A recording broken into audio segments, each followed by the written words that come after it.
I grew up poor in the housing projects of Brooklyn, New York. The word no has been said to me more than yes, but I never let that stop me from building the 5th largest food chain in the world. I'm now the 232nd richest person in the United States with a net worth of $2.9 billion.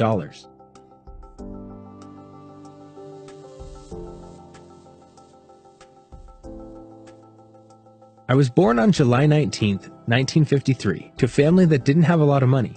Money was a challenge as my mother was a receptionist and my father was a World War II veteran working as a diaper delivery driver. They didn't have a college education, but they worked hard for the family and they loved their work. I don't know if they were ever able to enjoy life. When my father fractured his ankle while working, it brought us to our lowest point. Little money in our pockets, medical bills to pay, we lived by the day. It was difficult seeing hardworking people struggle for survival. I promised myself it wouldn't happen to anyone else. Most people worked their first job at 18. My first job was at 12 years old. I sold newspaper and worked in a local cafe. I guess you can say my childhood wasn't really much of a childhood except for playing sports. I wasn't a straight A student or most voted to succeed, but I was really good at American football. It was a way for me to escape my world and enjoy something I was good at. I worked hard and was awarded a football scholarship to Northern Michigan University, where I became the first person in my family to go to college. I always knew I wouldn't become a professional football player, but I did know I wanted to be educated. I worked hard for it and became the first person in my family to graduate from college. I worked various jobs and have always been determined to succeed at my goals. At 26 years old, I became vice president in charge of sales for a Swedish houseware company. No, it's not IKEA, if that's what you're thinking.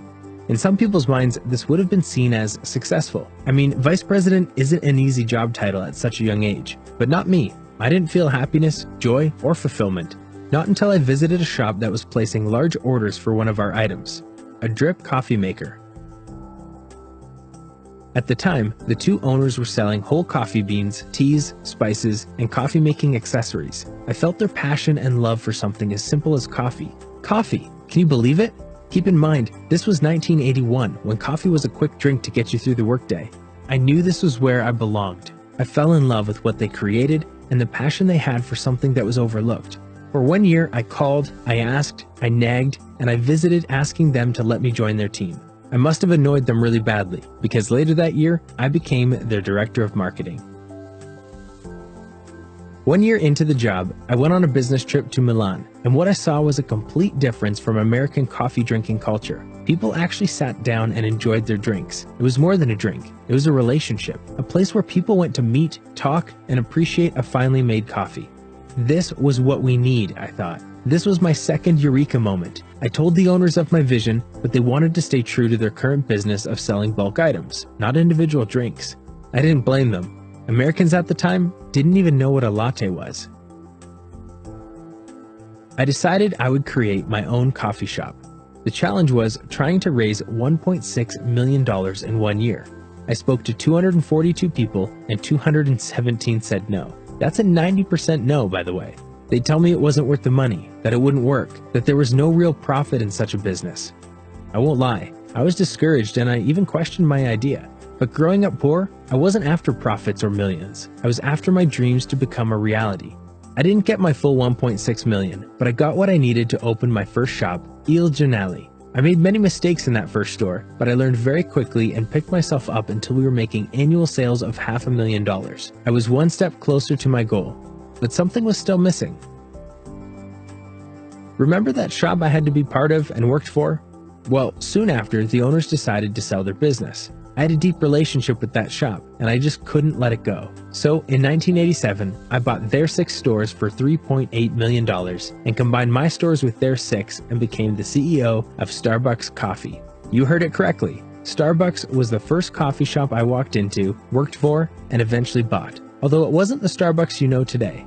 Over the years, I managed to transform it into the drink shop I always imagined, that people said was dumb, a bad idea, wouldn't work. It's grown to be a place that is more than specialty coffee drinks, but a place to study, meet friends, and feel comfortable.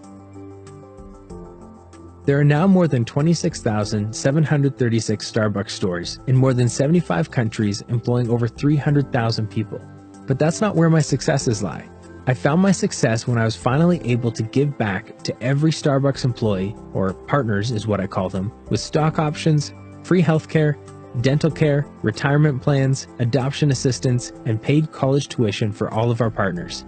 My father passed away before he could see what I've done, but I think he'd be proud to see Starbucks providing hardworking class people with benefits he wasn't able to enjoy or provide. No, I wasn't the original founder of Starbucks Coffee Company, but I had the goal to build a relationship between man and coffee, and I made it into the Starbucks you know today. Most of all, I had the dream to build a company that my father was never able to work for, a company that treated their employees how my father and family wanted to be treated. It was never about the money, the profits, or the possible wealth. It was about the people I would help. That is my success. That is my greatest achievement. My name is Howard Schultz, and I'm the rags to riches who built Starbucks Coffee Company into one of the world's most recognizable brands.